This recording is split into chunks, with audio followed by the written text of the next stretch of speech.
Hi listeners! Isa na namang kapanapanabik na kwento ang inyong mapapakinggan ngayon. Bago tayo magsimula, huwag kalimutang mag-subscribe sa aming channel at i-click ang notification bell para lagi kayong updated sa aming mga bagong uploads. Malaking suporta ito sa amin at malaking tulong para makagawa pa kami ng mas marami at mas di kalidad na content para sa inyong lahat. Maraming salamat at simulan na natin ang ating kwento. Umupo na kayo, mag-relax, at ihanda ang inyong sarili sa isa na namang kwentong tiyak na magdadala sa inyo ng iba't ibang emosyon. Hi, ako si Albert, 24 years old. Isa akong call center agent na nagtatrabaho sa Makati. Tubong probinsya ko, pero 2 taon na akong naninirahan sa Maynila para tuparin ang pangarap kong magkaroon ng mas magandang buhay. Hindi madali ang trabaho ko. Araw-araw iba't ibang klaseng customer ang nakakausap ko. Minsan mababait pero kadalasan galit at iritable. Kahit pagod na ako, kailangan ko pa rin ngumiti at maging profesional dahil iyon ang parte ng trabaho ko. Nakatira lang ako sa isang maliit na apartment malapit sa opisina para hindi na mahirapang bumiyahe. Mag-isa lang ako sa buhay dito sa Maynila, kaya nasanay na rin akong umuwi sa tahimik na kwarto pagkatapos ng mahabang shift. Simple lang ang buhay ko. Trabaho, tulog, at paminsan-minsang gala kapag day off. Akala ko magiging paulit-ulit lang ang takbo ng buhay ko. Mahilig ako makipag-trip at bembangan. Sobrang active ko talaga. Stress reliever ko dahil sobrang lakas ng stress sa klase ng trabaho ko bilang call center agent. Albert, sama ka mamaya. Inom tayo. Wala naman tayong pasok bukas, sabi ni Leo, isa sa mga ka-team ko sa call center. Busy ako eh. Hindi ako pwede, sagot ko. Sige na, sama ka na. Ngayon lang naman, pangungumbinsi naman ni Jenny, isa rin naming ka-team. Oo nga, hindi ka na nga sumasama sa amin, dagdag pa ni Jake. Sorry guys, hindi talaga ako pwede. Next week, pwede ako, sagot ko. Wala nang next week kasi matagal na naman ulit ang sahod, sabi ni Leo sabay tawa ng malakas. Yun lang. Sorry talaga guys. May lakad kasi ako mamaya eh. Sagot ko. Ang totoo, kaya ayaw kong sumama sa kanila ay dahil may nauna na akong plano. May kikitain kasi ako mamaya. Isa siya sa mga bembang buddy ko. 20 years old siya at ilang linggo na rin kami hindi nagbebembang. Tapos pagkatapos niya may kikitaan na naman ako. Nagtataka siguro kayo kung bakit parang ang lakas-lakas ko sa pakikipagtsuktsakan. Ako din eh. Nagtataka sa sarili ko.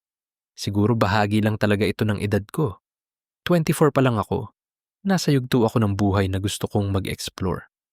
Makakilala ng iba't ibang tao at maranasan ng mga bagay-bagay. Basta ang alam ko, parang ang lakas ng energy ko pagdating sa bembangan.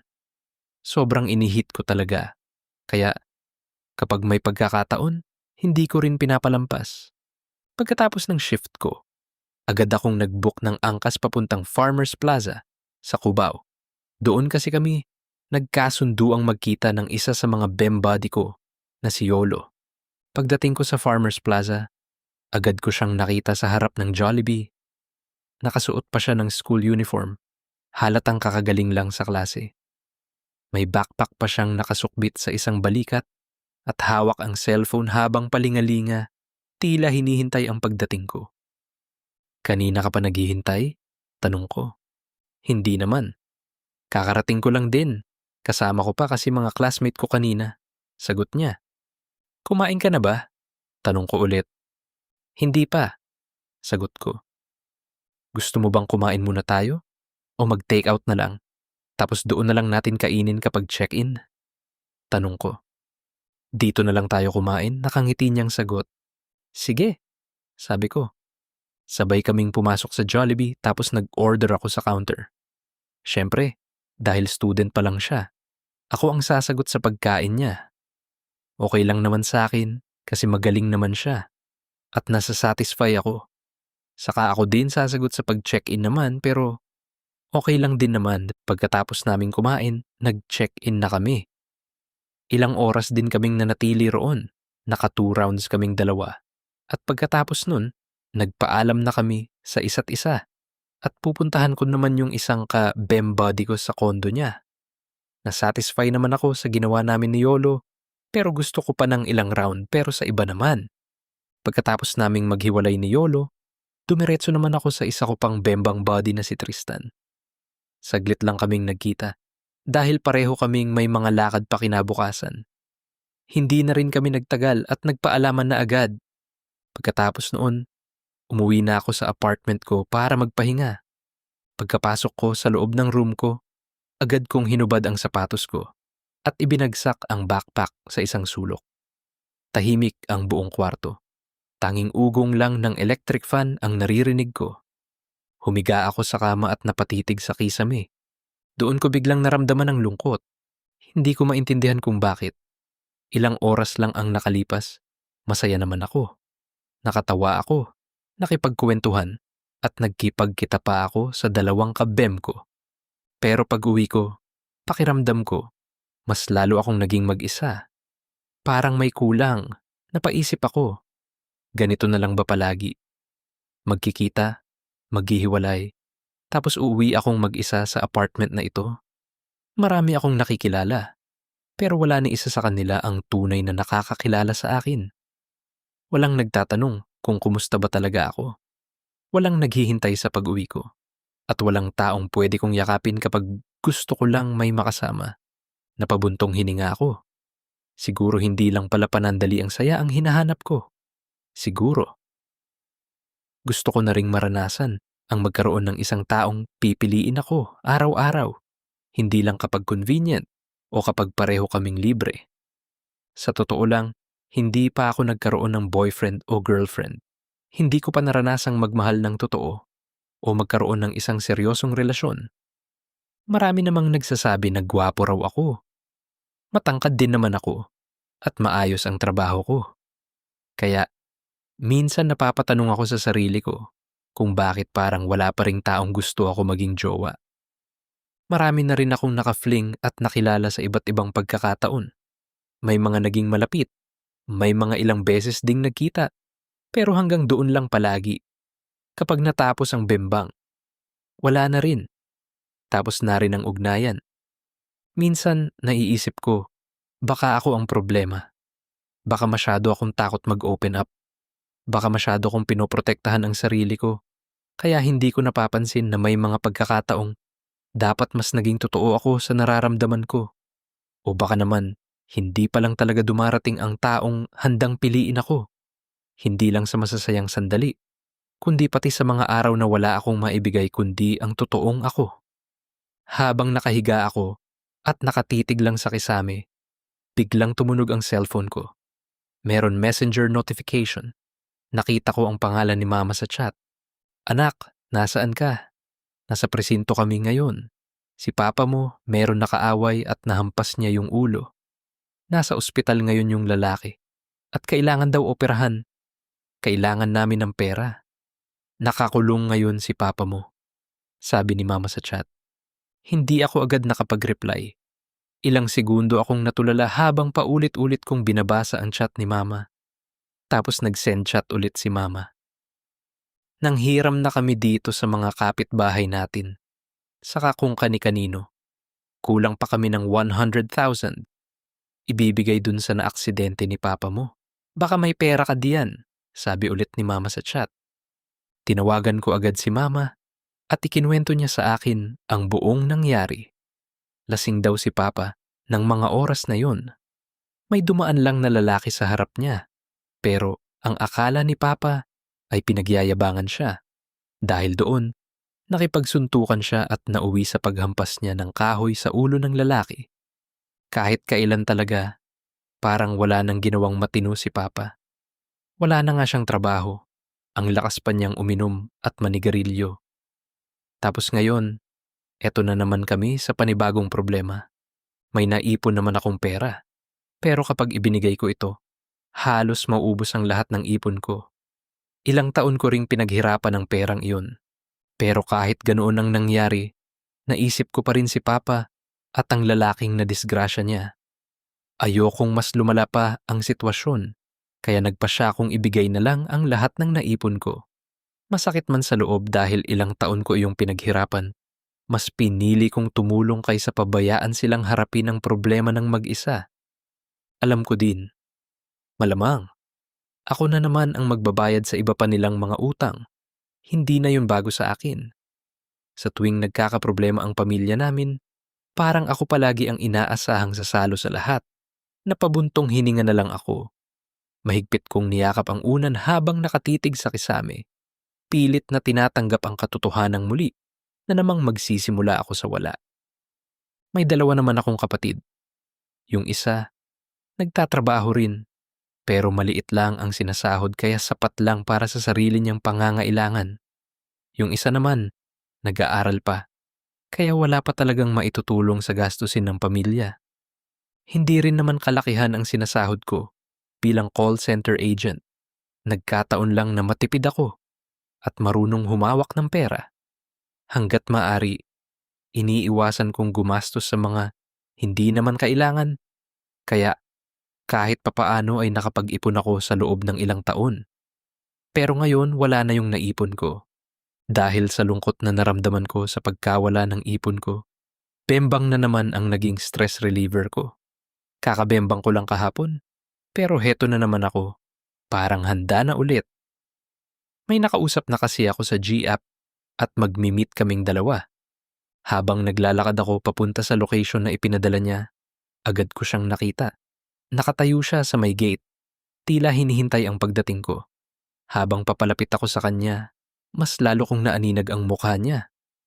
Mas gwapo pala siya sa personal kaysa sa mga litrato niya. Hindi ko maipaliwanag ang naramdaman ko sa sandaling iyon. Parang biglang bumagal ang takbo ng oras. Pakiramdam ko, nag-slow motion ang lahat ng nasa paligid. Hindi ko alam kung bakit, pero may kakaiba sa kanya. Naglakad kami papasok sa apartment niya. Pawis na pawis ka. Gusto mo maligo ka muna, sabi niya sa akin. Sige, ang layo pala ng place mo. Akala ko walking distance lang. Sabi ko, sorry, mukha ka kasing malapit lang sa akin. Saka, bago lang ako dito sa area. Kakalipat ko lang nung isang linggo. Sagot niya. I see. Tiga saan ka ba dati? Tanong ko. Galing akong abroad. OFW ako pero tiga Nueva Ecija ako. Sagot niya. Kaya pala. Sagot ko. Sige. Maligo ka muna tapos wait kita sa kwarto ko. Sabi niya. Tumango lang ako tapos pumunta na ako sa banyo para maligo dahil sobrang basang-basa ako sa pawis. Pagkatapos kong maligo, pumasok sa kwarto niya. Pagpasok ko, nakita ko siyang nakahiga na sa kama. Tahimik lang na naghihintay sa akin. Tara, tabi ka sa akin, sabi niya. Tapos humiga ako sa tabi niya, then bigla niya akong niyakap sobrang higpit. Baka hindi na ako makahinga niya. Natatawang sabi ko. Ay, sorry naman, namiss ko lang ng may kayakap. Sabi niya habang natatawa din. Ano mag-start na tayo? Sabi ko. Sige, humahalik ka ba? Tanong niya. Oo, sagot ko. Tapos hinaplos niya yung mukha ko at dahan-dahan niya akong hinalikan. Nang magdikit ang mga labi namin, may kakaiba akong naramdaman. Hindi ko maipaliwanag kung bakit, pero parang punong-puno ng emosyon ang halik niya. Hindi ito katulad ng mga naranasan ko noon. May lambing, may pananabik, at may kakaibang init na tila diretsyong tumatago sa puso ko. Sa unang pagkakataon, parang hindi lang basta halik ang naramdaman ko. Matagal din kaming magkasama ng gabing iyon. Nakadalawang round kaming dalawa. Tapos ang laki din ng kargada niya. Sobrang nag-enjoy ako at nawala lahat ng stress ko. Ang galing mo, grabe ka, sabi ko. Sakto lang, matagal akong walang bem eh, sabi niya habang natatawa. Kailan ba last na bembang mo? Tanong ko. 2 months ago, sagot niya. Ang tagal, natiis mo yun? Tanong ko habang natatawa. Oo naman, to be honest. Hindi naman ako nakikipag-meet talaga. Ngayon lang ulit kasi hindi ko na kaya yung init ko. Ikaw ba, kailan ang last bembang mo? Tanong niya. 1 week ago, Sagot ko. Kahit hindi naman totoo. Kahit kahapon lang. Baka may boyfriend ka niya na. Naku, sabi niya. Baliw. Wala. Single ako. Sagot ko. Bakit wala? Tanong niya. Wala pa akong nakikita eh. Or baka hindi pa siya dumarating. Sagot ko. Malay mo. Malapit na siyang dumating. Sabi niya. Sana. Sabi mo kanina, OFW ka. Bakit ka umuwi pala ng Pilipinas? Tanong ko. End of contract na eh. Pero babalik ulit ako sa abroad pero hindi ko alam kung kailan. Pero babalik ulit ako. Sabi niya. Hindi ko namalayan na ang tagal na pala naming nag-uusap. Sa sobrang sarap ng kwentuhan namin, hindi ko na napansin ang oras. Pakiramdam ko, ang dali kong maging komportable sa kanya na para bang matagal na kaming magkakilala kahit ilang oras pa lang kaming magkasama. Pagkatapos naming magkasama, hinatid niya ako pa uwi sa apartment ko gamit ang motor niya. Habang nasa biyahe kami, tahimik lang kaming dalawa. Yakapin mo ako, bigla niyang sabi habang umaandar ang motor at nakaangkas ako sa likuran niya. Sandali akong natigilan, pero dahan-dahan kong ipinalibot ang mga braso ko sa baywang niya. Hindi ko alam kung bakit, pero sa simpleng yakap na yon, parang mas naging payapa ang pakiramdam ko habang tinatahak namin ang daan pa uwi sa apartment ko. Pagdating namin sa tapat ng apartment ko, bumaba na ako sa motor niya. Aalis na sana siya nang bigla ko siyang tawagin. Wait, ano palang name mo? Tanong ko. Hindi ko pa kasi alam pangalan niya. Call me, baby, sabi niya habang nakangiti. Baliw. Ano nga? Sabi ko. Mark, and you? Tanong niya. I'm Albert. Sagot ko. Nice to meet you, Albert. Sabi niya, tapos umandar na paalis yung motor niya at naiwan ako na nakanangiti. Pagkatapos naming magbembang ni Mark, halos isang linggo siyang hindi nagparamdam sa akin. Dahil doon, inisip ko na baka isa lang iyong panandali ang pagkikita at wala na yung kasunod. Pero nagkamali ako. Isang araw bigla na lang siyang nag-message at nangamusta. Humingi siya ng paumanhin dahil hindi siya nakapagparamdam. Nag-hiking daw sila ng mga kaibigan niya at halos 3 araw silang walang signal sa bundok. Pagkababa naman nila, dumiretso siya sa kasal ng isa niyang kaibigan. Pagkatapos noon, may mga documents pa raw siyang kinailangang asikasuhin, kaya tuloy-tuloy ang pagiging busy niya. Habang binabasa ko ang mga chat niya, hindi ko napigilang mapangiti. Hindi ko alam kung bakit, pero gumaan ang pakiramdam ko. Akala ko kasi, isa lang akong taong makakalimutan niya pagkatapos ng unang pagkikita namin. Pero mali pala ako. Naalala pa rin niya akong kamustahin kasi ako hindi ko siya makalimutan. Yung halik at yakap niya, ramdam na ramdam ko pa rin. Gawa mo niyan? Tanong ni Mark sa chat. Habang nakaupo ako sa gilid ng locker sa office. Break time ko kasi. Nakaupo lang, lunch break ko. Ikaw ba? Tanong ko. Nakahiga lang, iniisip ka. Sabi niya. Bakit mo naman ako iniisip? Tanong ko with laughing emoji. Hindi ko alam. Sagot niya. Hindi pwedeng hindi mo alam. Sabi ko. Kailangan ba laging may dahilan? Tanong niya. Oo. Lahat ng bagay may dahilan. Sagot ko. Sa sobrang na-enjoy ko ang pakikipag-chat sa kanya, hindi ko na malayang tapos na pala ang break ko. Napamura pa ako sa isip ko at dali-dali akong tumayo para bumalik sa production floor. Halos araw-araw na kaming magka-chat ni Mark. Kapag hindi kami nagcha-chat, magka-video call naman kami. Hindi ko na namalayan na naging parte na siya ng araw-araw kong routine. Unti-unti, nasanay na akong mag-update sa kanya. Kapag papasok ako sa trabaho, sinasabi ko. Kapag break time ko, nagchat-chat ako. Kapag pauwi na ako, siya ang una kong mini-message. Ganon din siya sa akin. Lagi niyang sinasabi kung nasaan siya, kung ano ang ginagawa niya, at kung kumain na ba siya. Madalas din kaming lumabas. May mga pagkakataong sinusundo niya ako sa opisina gamit ang motor niya. Minsan naman, basta na lang kaming magro-road trip nang walang tiyak na destinasyon. Ang mahalaga, magkasama kami. Habang tumatagal, lalo pang lumalalim ang namamagitan sa aming dalawa. Hindi na lang kami basta nagkukwentuhan. Dumating sa puntong halos buong buhay namin ay alam na ng isa't isa. Alam niya ang mga pangarap ko, mga insecurities ko, at maging ang mga problemang matagal ko nang kinikimkim. Ganon din ako sa kanya. Sa unang pagkakataon, pakiramdam ko may isang taong tunay na gustong makilala kung sino talaga ako. Kailan ka babalik sa abroad? Tanong ko habang nakahiga siya sa tuhod ko. Nasa Luneta Park kami ngayon, tahimik lang na nakatambay habang pinagmamasdan ang mga taong naglalakad. Hindi ko pa alam. Naghahanap pa ako ng agency. Siguro magtatrabaho muna ako rito sa Pilipinas. Pero hindi ko alam kung kaya ko pang bumalik sa abroad, sagot niya. Bakit hindi mo alam kung kaya mo pang bumalik? Tanong ko. Napatingin siya sa akin bago bahagyang ngumiti. Kasi nandito ka. Parang hindi ko na kayang malayo sa'yo, sabi niya. Hindi mo naman ako boyfriend. Hindi naman tayo magjowa. Sagot ko habang natatawa. Pero ang totoo, hindi ko napigilang mapangiti sa narinig ko. Kinilig ako. Pero kasabay ng kilig ay may kung anong kirot na biglang sumiksik sa dibdib ko. Paano nga kung dumating ang araw na kailangan na talaga niyang umalis? Paano kung bumalik na siya sa abroad? Paano ako? Ayokong aminin. Pero sa mga sandaling iyon, natatakot na akong isipin ang posibilidad na mawala siya sa tabi ko. Ano ba tayo? Tanong niya. Hindi ko alam. Sagot ko. Gusto mo ba ako? Kasi ako gusto kita. Handa na akong pumasok sa relasyon para sa'yo. Sabi niya.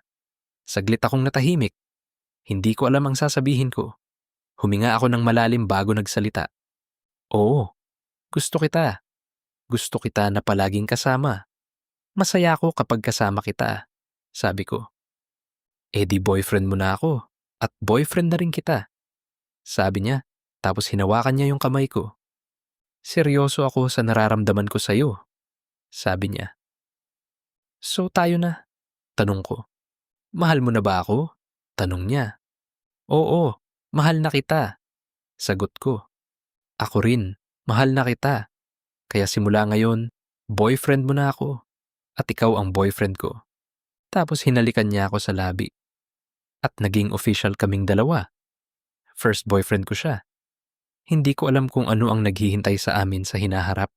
Pero sa gabing iyon, isa lang ang sigurado ko. Masaya ako. At sa unang pagkakataon, ramdam kong may taong piniling manatili sa buhay ko. Naging masaya kami ni Mark. Ngayon ko lang naranasan ang magkaroon ng isang taong palagi kong maaasahan at makakasama. Ganito pala, kasarap ang magmahal. Yung may taong laging nangangamusta sa'yo kung kumain ka na ba. Yung unang magme-message pagdating ng umaga at huling magpapaalam bago matulog. Yung may isang taong excited kang makita pagkatapos ng mahabang araw sa trabaho. Mas masarap palang umuwi kapag alam mong may naghihintay sa'yo. May taong interesado sa bawat kwento mo. Kahit gaano pa yung kaliit, may taong makikinig sa mga problema mo. Magpapatawa kapag malungkot ka. At yayakap sa'yo kapag pakiramdam mo ay pagod ka na sa mundo. Noon, akala ko sapat na ang mga panandaliang saya at mga taong dumadaan lang sa buhay ko. Pero nagkamali ako. Iba pala ang pakiramdam kapag may isang taong pinipili kang mahalin araw-araw. Pero isang araw, nakatanggap na lang ako ng isang balita na halos ikamatay ko na din. May tumawag sa akin. Si Albert ba ito? Tanong ng isang babae mula sa kabilang linya. Oo. Bakit po? Sagot ko habang unti-unting bumibilis ang tibok ng puso ko. Kayo po kasi ang nakalagay na emergency contact sa documents na nakuha namin kay Mark. Nasa ospital po siya ngayon. Kritikal ang kondisyon niya. Naaksidente siya habang nakasakay sa motor. Ayon sa report na natanggap namin, nabangga siya ng isang truck. Sabi niya, parang huminto ang mundo ko sa mga sandaling iyon. Hindi ko na halos marinig ang mga sumunod niyang sinabi. Nanginginig ang kamay kong hawak ang cellphone habang pilit kong pinoproseso ang balitang ayaw kong paniwalaan. Hindi ko na alam kung paano ako nakarating sa ospital. Para akong lutang habang nagmamadaling bumiyahe. Halo-halo na ang pumapasok sa isip ko at iisa lang ang paulit-ulit kong ipinagdarasal. Sana ligtas si Mark. Ipinaalam ang nangyari. Nanginginig ang boses ko habang kinakausap sila. Hindi ko alam kung paano ko naitawid ang tawag, pero alam kong kailangan nilang malaman ang kalagayan ni Mark sa lalong madaling panahon. Nauna akong dumating sa ospital ng ilang minuto bago dumating ang pamilya ni Mark. Pagdating nila, sabay-sabay kaming dinala ng doktor sa silid kung saan siya naka-admit. Nang makita ko si Mark na nakahiga sa hospital bed, halos hindi ako makahinga. Nakakabit ang iba't ibang tubo at makina sa katawan niya. Hindi ko matanggap na ilang oras lang ang nakalipas ay magka-chat pa kami. Ipinaliwanag ng doktor ang kalagayan niya. Ayon sa doktor, napakalubha ng pinsala sa utak ni Mark dahil sa aksidente. Sinabi niyang napakaliit na ng chance niyang magkamalay at ang kondisyon niya ay halos wala ng senyales ng makabuluhang paggaling. Nakakomatose siya at umaasa na lamang sa mga life support machine. Tahimik kaming lahat habang nakikinig. Ipinaliwanag din ng doktor na maaari pa ring ipagpatuloy ang mga gamutan at life support kung iyon ang magiging pasya ng pamilya. Gayunman, sinabi rin niyang aabot sa milyon-milyong piso ang maaaring maging gastusin kung ipagpapatuloy ang pangmatagalang gamutan. Napaiyak ang mga magulang ni Mark. Alam nilang wala silang kakayahang tustusan ang ganoong kalaking halaga at batid din nilang napakaliit na ng pag-asang makabawi pa siya. Matapos ang napakahirap na pag-uusap, nagpasya ang pamilya ni Mark na sundin ang payo ng mga doktor at hayaan na siyang makapagpahinga ng mapayapa. Pero hindi ako pumayag. Halos magmakaawa ako sa pamilya ni Mark na huwag silang sumuko. Nakiusap ako sa kanila na ilaban pa siya. Sinabi kong tutulong ako sa abot ng makakaya ko. Kahit anong paraan, gusto kong may gawin kami para mabigyan pa siya ng pagkakataon. Pero hindi sila nakinig. Nauunawaan ko rin sila. Hindi madaling gumawa ng ganoong desisyon, lalo na kung nakikita mong halos wala ng pag-asa at wala ring sapat na pera para ipagpatuloy ang gamutan. Gusto ko pang lumaban para kay Mark, pero habang nakatayo ako roon, unti-unti kong naisip ang sarili kong sitwasyon. Baon na nga ako sa utang. Halos naubos na ang ipon ko dahil sa problema ng pamilya ko. Hanggang ngayon, ako pa rin ang nagbabayad ng mga utang na hindi naman ako ang gumawa.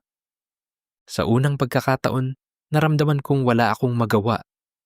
Ang sakit sa pakiramdam na gusto mong iligtas ang taong pinakamahal mo, pero wala kang kakayahan para gawin iyon. Pakiramdam ko, unti-unti siyang nawawala sa akin at wala akong ibang magawa kundi umiyak. Sa huli, wala na rin akong nagawa kundi tanggapin ang nangyari. Hindi naging madali ang pagtanggap. Halos gabi-gabi akong umiiyak sa pagkawala ni Mark. Sa tuwing pumapasok ako sa apartment, pakiramdam ko ay may malaking parte ng buhay ko ang nawala. Lahat ng bagay ay nagpapaalala sa kanya. Ang mga lugar na pinupuntahan namin, ang mga litrato namin, at maging ang mga simpleng mensahe namin sa isa't isa. Unti-unti rin akong nawalan ng ganang kumain. Minsan, isang beses lang ako kumain sa buong araw. Wala na rin akong gana makipag-usap sa ibang tao. Pumapasok ako sa trabaho, pero parang katawan ko lang ang naroon. Ang isip at puso ko ay naiwan sa taong pinakamamahal ko. Hindi ko akalaing ganoon pala kasakit ang mawalan ng taong unang nagturo sa akin kung paano magmahal. Kung nakaabot kayo hanggang dulo ng kwentong ito, maraming salamat sa inyong patuloy na suporta. Malaking inspirasyon ito para patuloy pa naming pagandahin at paghusayan ang mga kwentong hatid namin sa inyo. Huwag din kayong mahiyang mag-iwan ng comment. Sabihin ninyo kung ano ang mga nagustuhan ninyo, kung ano ang maaari pa naming pagbutihin, at kung anong klaseng mga kwento ang gusto ninyong marinig sa susunod. At para lagi kayong updated sa mga bagong uploads at behind the scenes ng aming content, i-follow ninyo kami sa X, Instagram, TikTok, Facebook, at YouTube sa The Vibe is Unfiltered. Huwag din kalimutang mag-subscribe at i-click ang notification bell para hindi ninyo ma-miss ang aming mga susunod na kwento. Maraming salamat sa inyong panunood at pakikinig. Hanggang sa susunod na kwento, dito lang sa The Vibe is Unfiltered.